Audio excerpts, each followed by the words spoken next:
information. I just want to let you all know that this session is being recorded.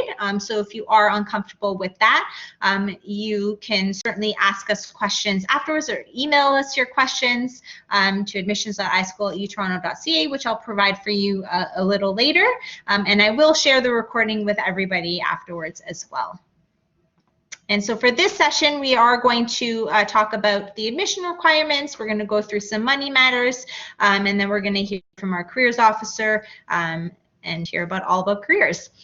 So before we start, I would like to acknowledge our traditional land. So we wish to acknowledge this land in which the University of Toronto operates. For thousands of years, it has been the traditional land of the Huron-Wendat, the Seneca, and most recently, the Mississaugas of the Credit River. Today, this meeting place is still the home to many Indigenous people from across Turtle Island, and we are grateful to have the opportunity to work on this land. Okay, so that's me. So for those of you who are just joining us, I've listed the prize code there. So in the survey that you do receive after today's session, you could enter the prize code NOV 2020 into the code to be entered into a draw for some $50 U of T bookstore gift cards. All right. Okay, so what are we talking about today? All right, admissions. So this slide here just kind of gives you a breakdown of the deadlines to apply.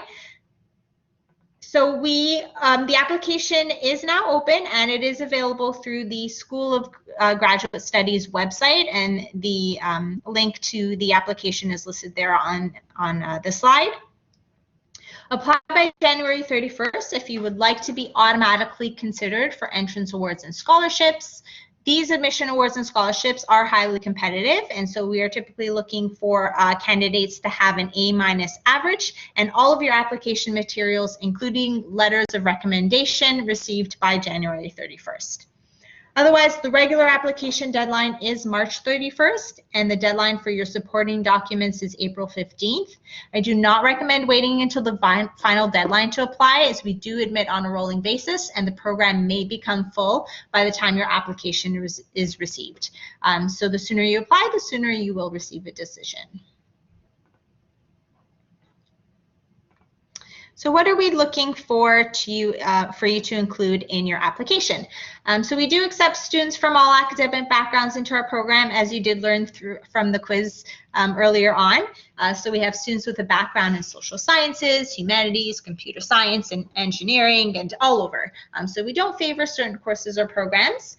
In terms of your GPA, we are looking for a B+ average, and we'll calculate that in two ways. So we look at either your CGPA over the entire 4 years, or your final year only, and take whichever of the two is highest. So the final year average is not necessarily the courses you've completed in your last year of study. So the way we calculate that is we look at your most recent 3rd and 4th year courses, and we count back until we have a year's worth. So that's 5 full or 10 half senior level courses to calculate your final year GPA. And we do look at files on a holistic basis, which means we consider the entire application equally. So your GPA, your resume, your references, statement of intent are all looked at equally when making a decision. So we don't weigh one higher than another in importance. For your transcripts, at the time of the application, we are only looking for your unofficial transcripts to make a decision. So you're going to upload copies of all post-secondary transcripts to your online application portal. And then if you are offered admission, the offer will be conditional upon receiving an official copy of your transcripts. And then in order for a transcript to be considered official, it must be sent to the Faculty of Information directly from your institution in a sealed, unopened envelope. And that will be due by the end of August. For your references, once you've paid the application fee, you will be directed to a referee information page where you will provide us with the name and contact information for your referees. And as soon as you save this information to your application profile, they will receive an email or referee form from the School of Graduate Studies automatically, and then that gets uploaded to your file automatically as soon as they've completed it and saved it. We do require 2 academic references for admission consideration. You are able to submit a 3rd optional reference if you wish, which can be academic or professional. Only consider adding an additional reference if you are certain that it will be as strong as your other required references. If you last graduated more than 5 years ago, you may substitute professional letters of reference. And if you are submitting a professional reference, just let your referees know that they should focus on skills that are relevant within a graduate level program. So that's your critical thinking, problem solving, research, writing, and communication skills. For your resume, we are looking for an academic resume or CV. And you'll want to include information like your educational background, any relevant personal or work experience, both paid and unpaid, any publications that you might have written, and we don't require you to write any publications, so don't worry if you haven't. Any professional activities that you're involved in, such as committees or associations, any awards, honors, grants, or fellowships that you might have received, and so on. So any information that you feel is going to help strengthen your application, any relevant information to include. And unlike a work resume where you are limited to 2 pages, there is no limit here, but make sure you are including some relevant information that again will help strengthen your application. English proficiency. So for applicants where English is not their first language, an English proficiency test result will need to be submitted. However, if you have completed an undergraduate or a graduate degree from an institution where English is used as the medium of instruction and examination, then we could possibly waive that English proficiency test or requirement. So just send us an email and we can let you know the process for that. I'm going to talk a little bit more in detail about the statement of intent. Because if you did go on to our website over the summer or you began preparing your application much earlier, then you would have seen the old guidelines for writing your statement. So just make sure you are logging back on to the website to find the new statement guidelines and that you are paying attention to those guidelines when you are writing your statement. And as future participants in the information field, you will be responsible for the management of information, knowledge, and culture in an ever-changing world. So it is important to the Faculty of Information that we are educating and empowering information professionals that are and will be grounded in values of equity, diversity, and inclusion. And so therefore, we really do encourage you to reflect on these concepts as you prepare your application. So in the first part, there are 2 questions that you're going to have to answer. In the first part of your essay, we'd like to learn more about your vision for graduate studies and your subsequent professional career. So you're going to answer questions and talk about things like what made you decide to apply to the Faculty of Information, how do your academic, professional, or personal experiences and future aspirations align with the Masters of Information program, what topics, problems, or questions would you like to explore during your studies, what are your career goals, are you interested in applying for co-op and why? Upon graduation, how do you see yourself contributing to the information industry, or what does it mean to you to be an information professional? So you can touch on some of those topics in that first part. In the second part, you're going to select 1 of 4 questions to respond to, and they surround various themes, such as teamwork, equity, diversity, and inclusion, coping with change, and managing multiple priorities. Here we hope to get a better understanding of your interpersonal skills and your self-reflective capabilities. So feel free to provide examples from your personal, professional, academic experiences. Responses to both of these questions should be no longer than 4 pages double-spaced, and it should be written in an essay format. So that's 4 pages for both questions, and you should make it clear which questions you are responding to separately. Moving on to finances. So on this chart here, you're going to see the cost for 1 year of the program based on 2020-21 amounts. The School of Graduate Studies will post the new tuition amounts in July. It'll roughly be around the same as you see here, maybe slightly higher, but you are able to pay per term rather than the entire year. So you can pay in the fall and in the winter terms. Part-time students will pay the equivalent of full-time program fees, so the cost is not less. Payments are just spread over a longer period of time. So keep in mind, if you're not making a payment over the summer, you will have a balance of degree fee at the end of your studies that you will be required to pay, and that will be the remaining amount of owed tuition. And this slide here just kind of gives you a general overview of some of the financial aid options that are available. So students in professional master's programs, including the Masters of Information, typically fund their educational expenses through a variety of programs. And I've broken it down into 3 general categories, so hopefully help make it a bit easier for you to understand. Financial aid is usually based on financial need. Awards and scholarships are typically merit-based, and some do require a separate application, and then employment on or off campus. So to start off with financial aid, most of our students do receive OSAP or some other form of government loan if you are outside of Ontario. For students receiving OSAP, your financial need information will be sent to us directly.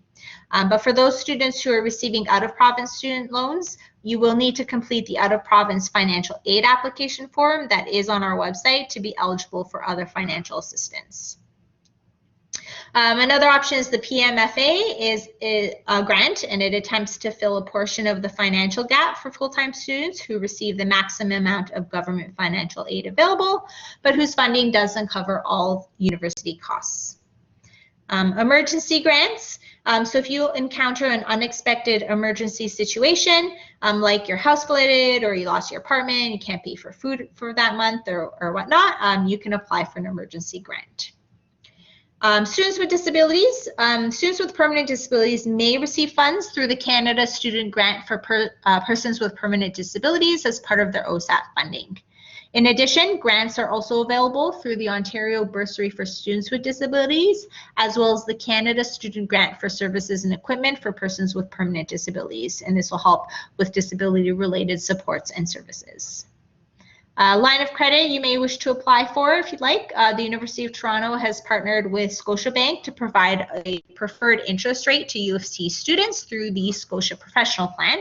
But of course, you can apply for a line of credit with whichever financial institution you're most comfortable with. I have already spoken about the automatic entrance awards.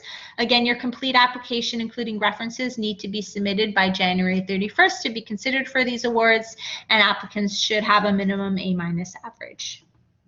In addition to the automatic awards, there are additional scholarships that can be found through the School of Graduate Studies, as well as the University of Toronto website that do typically require a separate application. So make sure you are looking onto both websites to under the future students to find additional scholarships to apply to. You also want to look into external government awards provided by the provincial and federal government. So for example, the OGS, the Ontario Graduate Scholarship, or the Social Sciences and Humanities Research Council of Canada, SSHRC Award. The amounts range from $15,000 to $17,500, but it's important to know that these deadlines are different than your deadlines to apply to the program. So for example, for the SSHRC Award, the deadline is December 1st, and then the OGS, the deadline is in March. So you want to look onto the government website now and look into the requirements for those specific awards.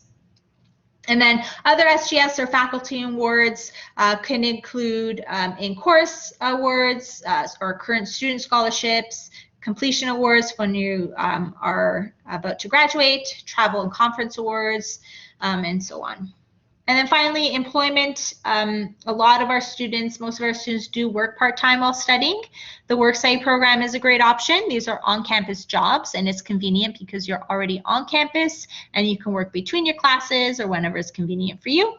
The applications for these open in early August, and we will let you know when they do become available for you to apply to.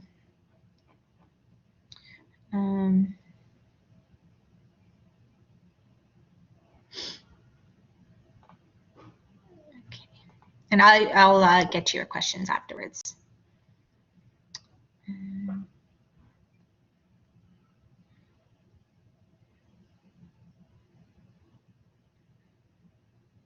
Okay. All right, so now I'm going to pass it on to our senior careers officer and external outreach officer. Chioma is going to talk to you about some of the career opportunities that are available.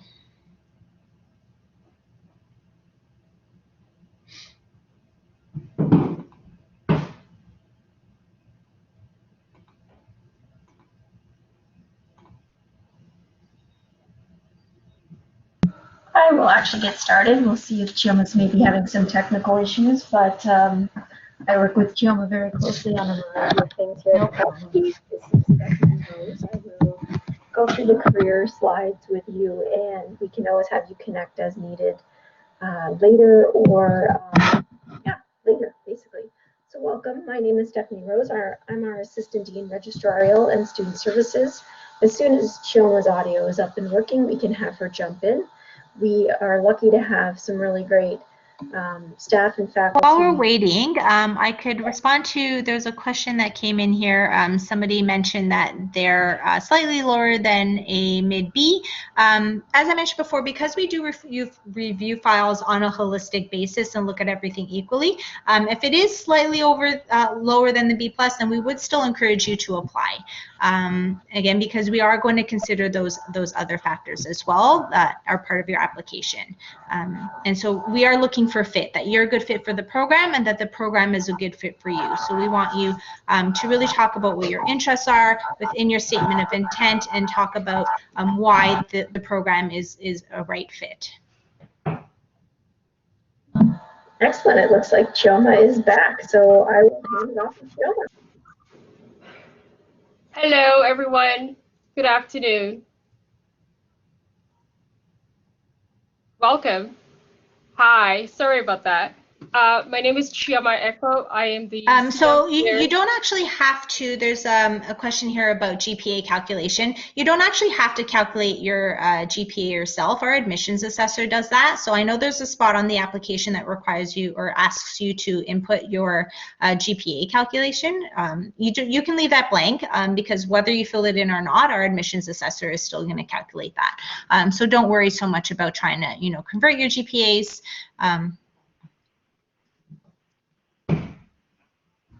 Stopped.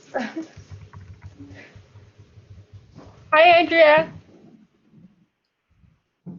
Okay. All right, I'll start now. Hi, sorry about that. Okay, we're good to go. So I'll be talking about some of the services that we have available to support you while you're here to help you sort of clarify what your professional goals are and articulate in a very impactful way what your own professional identity is, okay?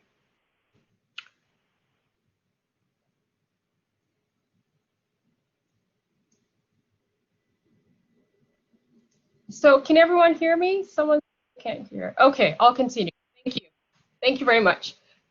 So we offer a number of services that take on different formats. For example, we have one-on-one conversations with students to, again, help clarify your career goals, what your interests are.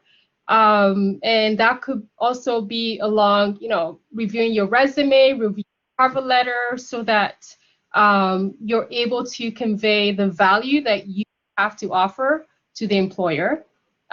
We also support you with interviews. I know for a lot of us, interviews are hellish, right? But, we're here to, guide you through that process to help you prep so that you feel a bit more comfortable and a bit more confident, right?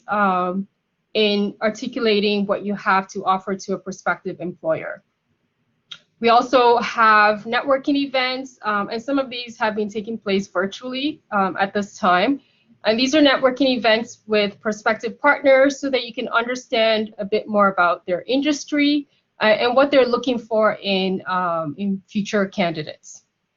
We have the strong support of our Alumni Association as well in terms of connecting students with alum in different fields, which is extremely valuable so that you can better understand what a particular sector is all about, what a particular role requires, right? And also understanding that sometimes our career paths are not quite as linear, right? Sometimes, we get to it in a very circuitous way, and that's okay too. And so the value of talking to our alum is huge. It allows us to feel supported and allows us to feel that we're on track. And we work very closely with the Central Career Center to deliver workshops on different topics, like I said earlier, on resume writing, cover letter writing, interview prep, how to network, and many on several other topics. And so the reason that we provide these services and the reason that we need to work very closely with our students is so that you are prepared to be part of the different work integrated learning opportunities that the faculty offers.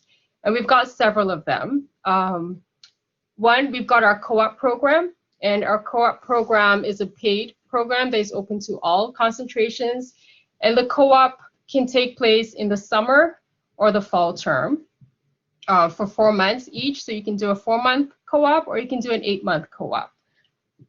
We also offer practicums, and these are unpaid opportunities, but extremely valuable as well, where our students have the opportunity to, participate in very targeted projects and have an opportunity to work on these projects, from the beginning to the end.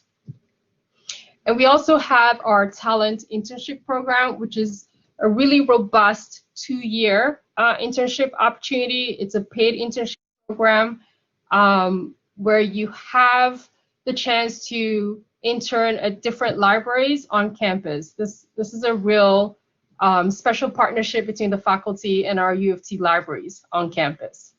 So these are, some of the work integrated offerings that are available to our students. And we have, again, the resources to work with you individually to get you prepared to meet these opportunities as they become available.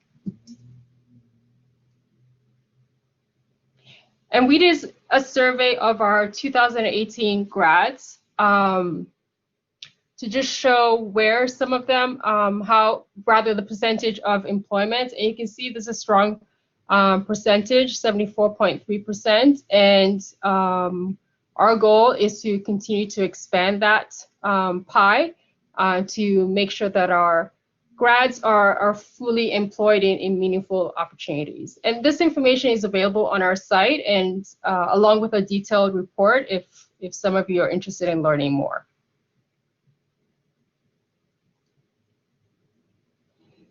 And here are some examples of where our alum have worked in, some of the examples of position titles. And you can see it's quite a range. And again, this is really a small sample, and we have more information that we can share with you. And this becomes really important because a number of our students are not quite sure, how to apply their degree, where it might be valuable. And so we have samples and examples of where, our alum are currently working, where their professions have taken them and the different titles. So we'll be able to share that information with you so that you can learn more about what is possible with your degree. Oh, sorry, before I get to Abigail. So here's something I'd like to leave you all with. Especially now during COVID, the question keeps coming up, what's going to happen? Are there positions out there? Am I going to get a job? People are always asking about numbers. And I'd like to just say that first things first, as you start to think about what you want to do, whether it's a co-op, whether it's a practicum, whether it's participating in the talent internship program, I would urge you to just stay in your lane, right? This is something I continue to say to our students when I meet with them for individual appointments. Stay in your lane, and by that I mean a lot of you are coming in with a range of experiences. Some of you have been working in the profession for years, and you're returning to school, and that's wonderful. Some of you have been working, but not necessarily in this related field that you're now pursuing here in the faculty. And some of you just came straight from undergrad and now you're in grad school. And that's okay. That's what makes the faculty so rich and diverse. And so what I would urge is that you don't worry too much about what you don't have, right? Don't compare yourself to the next person who, may have had, 5 years working in the UX space, right? Just think about what you have to offer, right? Think about why you decided to come into the faculty, why you're passionate about this particular area of expertise, right? and think about the skills and experiences that you've already developed that you can transfer to the next opportunity, right? And that's where we will be able to work with you. We see this as a partnership. We're working together to guide you and help you, feel more confident and comfortable in your own path, okay? We have an incredibly strong, supportive community. And I can see on, some of the names here, I see some of our co-op students that are here. You have our senior students who can share their experiences with you. They're always willing to help, always willing to, share any questions and to encourage, to just stay focused. Similarly with our faculty, our professors, always, eager to connect you with their own contacts in a particular industry or a particular, sector. And staff, can't say enough about staff. We are here to make sure that you're successful, right? So I know it's COVID. This is the era of COVID, but don't stress too much. Okay, we have the tools, we have the resources to support and guide you. We want you to be successful, and all we want is to maintain that conversation, right? If we don't know what's going on, then we don't know how to support you. But just remember, you stay in your lane. You've got a strong community of support, and you have plenty to offer, right? Don't compare yourself to the next person. You have a lot to offer, okay? So I look forward to working with you next year. So take care, and we will see you then. And I believe we have Abigail on next, who's going to talk about her co-op experience. Thank you, Chioma. And on a little side note, Chioma has been great to work with. She's been the co-op, a teacher for the fall and the summer that I've been a part of the co-op experience. So I can definitely say that the support here at the faculty is great. So thank you, Chioma. But on that note, hi everyone. I hope everyone is having a good weekend. My name is Abigail, and I'm currently an experience design intern at Autodesk. If you've heard of AutoCAD, they're the company that made it, but they also make a bunch of other software, and I work on one of their 3D graphics ones named Maya, which is used by many media and entertainment studios like Pixar, Naughty Dog, Blue Sky Studios, and more. In the summer, my main focus was conducting remote usability tests, both with internal and external participants, to try out potentially upcoming features.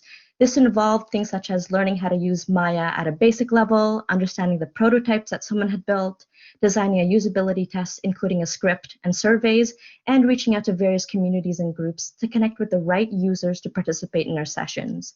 The fun part was conducting the usability test sessions. Even though we did them remotely over Zoom, it was great seeing people respond to our team's work.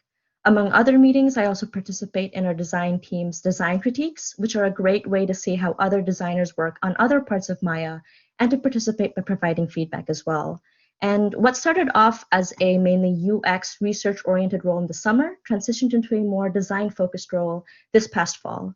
I've started to design stories, which are commonly used in software development to describe features that we want to build. And based on these stories, I have redesigned some software features that will make it easier for 3D artists, both beginners and professionals, to do their work. What I like the most about this experience is really realizing the kind of company and culture that I want to work for. Being part of such a supportive, encouraging, and safe environment has made it easier to grow my skills, talk about my interests, and take part of many opportunities that I didn't initially associate with the role, such as co-planning internal events. Bringing it back to school, the most relevant course that I took last year was usability testing. Usability testing taught me how to conduct research in a structured way that was directly relevant to what I really ended up doing this past summer. This included learning how to write up a usability test plan, how to write a script, and how to facilitate a user interview without asking leading questions, including evaluation. I thought that course was super useful, and currently in the evenings, I'm taking the accessibility and inclusive design course, and it's made me aware of the many gaps that exist in software design, which I know will help me build better products for everyone in the future, not just what some might assume is the average user. That's the end of my part. Best of luck with your application process. And if you have any further questions, I'll be at the student experience breakout room at 2:30 along with other students. And you can also reach out to me on LinkedIn. Thank you. Great, thank you very much, Abigail. And I'm going to now pass it on to Eric to talk to you about the Master of Information Student Council.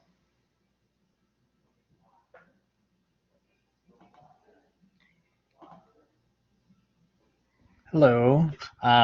So thank you, Andrea. My name is Eric, and as you can see, I am I'm representing the Master of Information Student Council. So my role in the council, I am currently the VP of Operations. So basically, I look after our digital records, documents, and other digital repositories such as like our website and whatnot.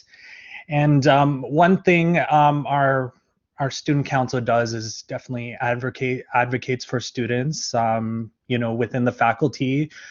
We also host events, and we provide resources that help students achieve hopefully the best experience they can in the Faculty of Information. So there's many different ways you can get involved with MISC, but I'll just say that it's a really great way to meet new people, and really, I would say, in conjunction with your studies, it helps you sort of develop like your people skills and even other disciplines that you might be wanting to focus. So my role in particular, I would say, in some ways, it could actually benefit somebody who's in records management or in UXD, because if you actually go on the website now, I currently did a whole redesign of the website, and through that, I'm working with our council to interview our committees and really just work hopefully with students to really get a sense of what our website, how it's helping people and how it might help everyone in the faculty. But yeah, it's definitely a great opportunity to get involved and to meet some new people. So I hope I have given you an idea of what the Master of Information Student Council is. But if you have any other questions, feel free to reach out, and we'll be happy to answer any questions you might have. Great, thank you, Eric. Okay, so here on the screen is my contact information. So admissions.ischool@utoronto.ca. So if you do have any admissions related questions, feel free to reach out anytime, and I'm happy to answer those questions for you. Again, as mentioned, the prize code is listed on the screen there for you for the survey that you're going to receive afterwards. If you do have any questions, I know some people have already been asking their questions through the chat box on your right-hand side of the screen. So please continue to do so for another 5 minutes or so, and then we will start our next session at around 12:45.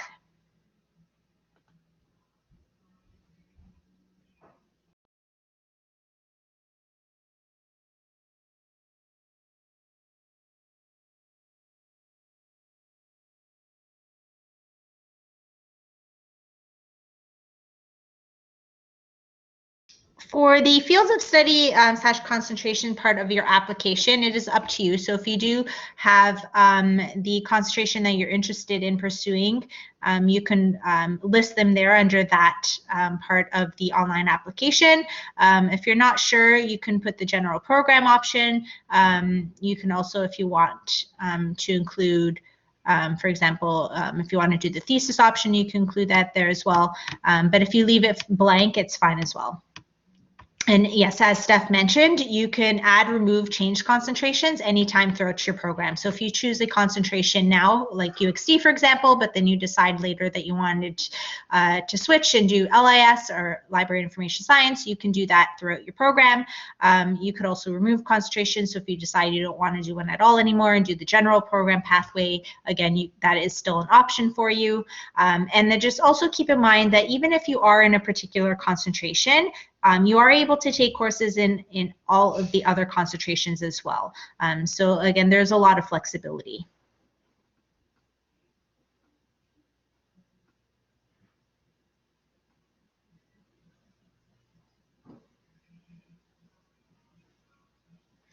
So for those who are still taking courses in the undergrad, we will use the courses and grades that you've completed to date. So we'll look at your cumulative GPA for the courses completed to date, and then for the final year, we'll look at your senior level courses, again, that you've completed to date to calculate your GPA. The final year GPA, as mentioned, we calculate that we look at your most recent senior level courses. So that's your last 5 full or 10 half third or fourth year courses to calculate the final year average. And then we take whichever of the two is highest, the CGPA or the final year. And yes, it does include elective courses. So it includes electives, it includes your required courses for your program, it includes all of those courses.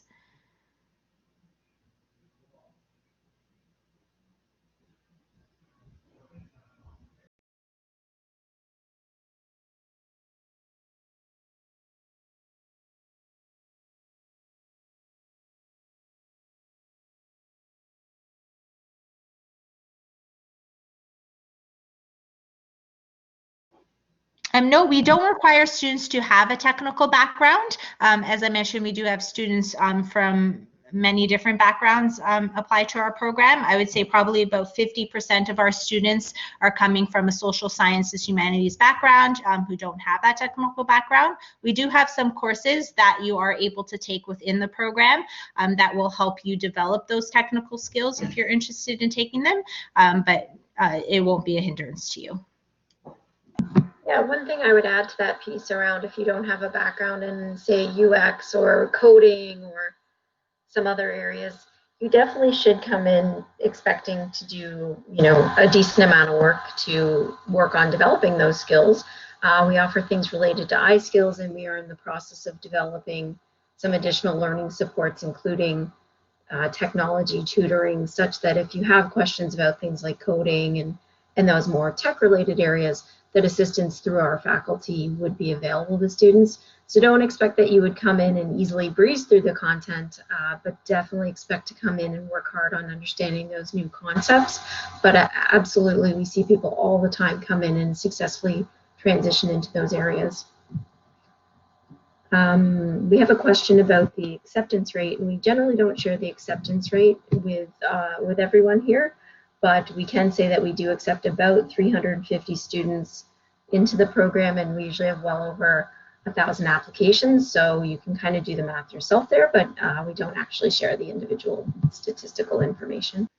And just to add to that, I do get a lot of questions about acceptance rates. It really is irrelevant to your own application. You should really be focusing on trying to make your application as strong as possible, because again, the number of people who get in compared to the strength of your application again is pretty irrelevant. So just try and make your application stand out and make it as strong as possible. Absolutely. And the question we have here to shoot, where did it go? I've heard that some alums talk about the technical rigor or maybe not having the technical rigor. The other thing that's important to notice is in any of the degree programs within the faculty, you're also able to take additional elective courses outside of the faculty. And being that U of T is a very large institution, we have multiple faculties and programs, things like computer science or engineering, as well as a variety of other areas that may be able to supplement your understanding if you'd like to be heavier into, say, programming or those kinds of areas. So not just on the technical side, but you can build out your your degree program by completing as many as 4 courses outside of our faculty through the duration of your 2-year graduate program.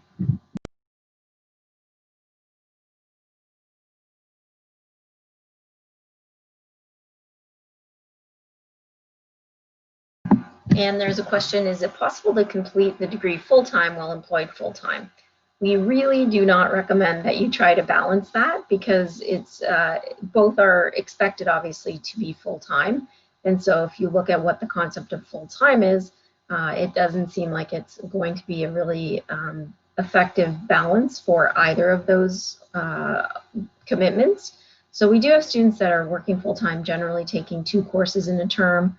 at the most, I would say, but it's absolutely not encouraged at all to be working full-time and trying to balance a full course load. I think you would find you're not able to invest as much time as you need in either activity to be successful or comfortable in maintaining the level of commitment to either one of those. So I definitely discourage that.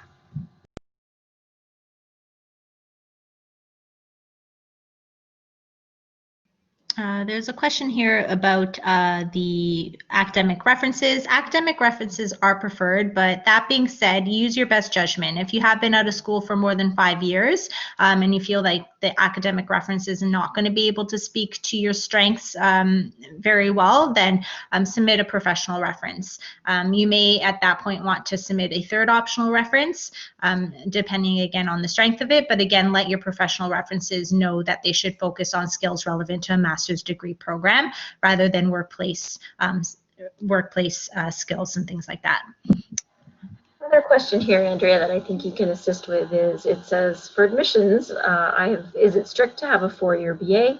I've completed a 3-year BA and 2-year CEGEP post-secondary program based in Quebec. So does that make the applicant eligible?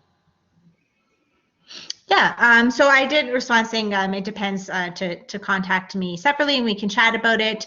But so typically we do require a 4-year undergraduate degree, but on a case-by-case basis, we could, again, because we do look at your file on a holistic basis, we could consider your application. So again, connect with me and we can chat a little bit more about that. And I see a question from Roby regarding statement of interest in the essay. I would say, however you feel comfortable sharing your personal narrative. When reviewing those application essays, the admissions committee is really looking to hear about your unique story and how you choose to tell that. So there is no right or wrong specific answer in regards to how you choose to share that information with us, as long as the answer is thoughtful, well written, has definitely been proofread. Those are the kinds of things, is we're really looking at your ability to tell your own personal story, tell us how this program would help build on your academic interests and areas that you'd like to pursue. But again, there's not going to be one specific answer that we recommend, but definitely following the instructions, of course. The other piece I can answer while I'm chatting is how many courses are required to complete the program. So if you're in one of the 2-year master's programs, if you're in the MI as opposed to say the combined degree program, for the MI program, you're looking at 16 courses, which we call half credit courses. It ends up being 16 total, so 8 altogether, because half times 16 is 8. 2 of those happen to be a workshop, however, so those are actually quarter credits, and you get to switch a class in the middle of the winter term, or you don't switch it, you finish one in a short time frame, a workshop in 6 weeks, and then you go on to the second 6 weeks in a brand new workshop. So you're looking at a total of 16 different courses for a total of 8 full course credits to complete the master's degree. Okay, so thank you very much. We are going to start the next session. So if you wanted to join the MI program overview session, we are going to get started. Thank you very much for joining today's admissions and career session. This chat room will remain open, so if you do have questions later on after the session, please feel free to come back and we can chat more about admissions and careers and so on. But hopefully you're going to join us for the next session, which is going to start right now.